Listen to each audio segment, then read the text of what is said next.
Bem-vindos ao vídeo de hoje. Meu nome é Tamires e hoje eu vou testar 3 modelos de fresa no MDF cru. Hoje eu vou fazer uma porta estilo provençal, que é aquela porta almofadada também, conhecida como porta almofadada. Então eu vou utilizar um modelo aqui de fresa almofada.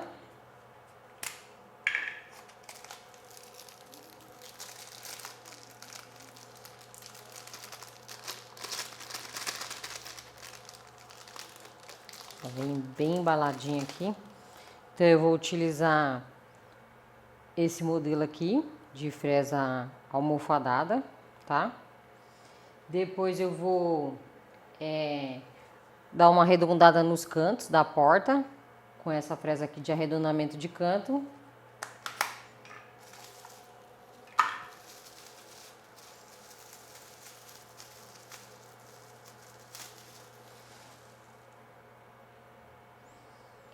E depois eu vou utilizar uma fresa para fazer o corte final.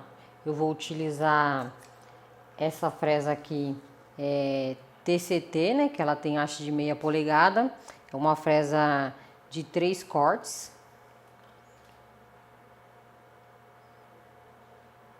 Então, uma fresa de 3 cortes, TCT, né? E depois que eu fizer toda a usinagem, eu conto para vocês os parâmetros que eu estou utilizando nessas fresas.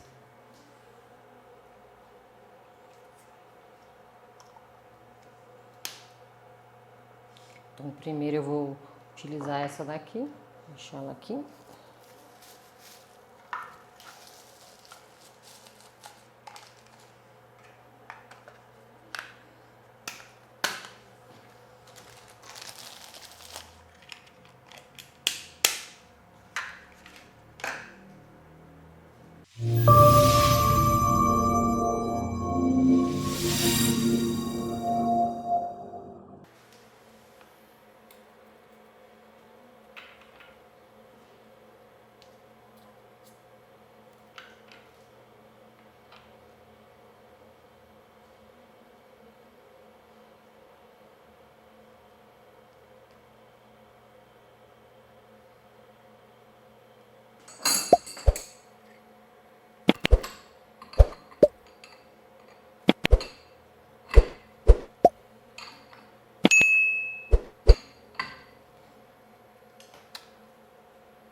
Então, a nossa porta de armário está pronta. Então, eu vou falar para vocês os parâmetros que eu usei nas fresas. Na fresa de almofada, eu utilizei 18.000 RPM. Utilizei uma profundidade de passada de 4 milímetros. No total, fiz duas, né? Fiz 8.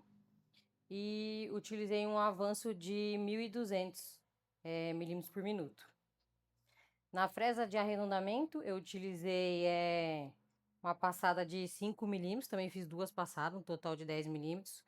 E utilizei 18.000 RPM e 900 milímetros por minuto de avanço, tá? Então, foi 5 milímetros de profundidade de passada, 18.000 RPM e 900 milímetros por minuto de avanço na fresa de arredondamento. Na fresa de corte, eu utilizei 18.000 RPM, utilizei uma profundidade de passada de 16 milímetros, nosso MDF era de 15, eu fiz uma de 16 milímetros para ter certeza que ia cortar, e utilizei um avanço de 1.500 milímetros por minuto. Lembrando que eu estou respeitando a capacidade da minha máquina. Essa máquina aqui, eu consigo trabalhar com ela até 1.800 milímetros por minuto, mas certos materiais eu prefiro dar uma reduzida para não exigir muito da máquina, que no meu caso aqui não tem necessidade. Então o vídeo de hoje vai ficando por aqui. Se você gostou do vídeo, deixa seu like, se inscreva no nosso canal e até o próximo vídeo.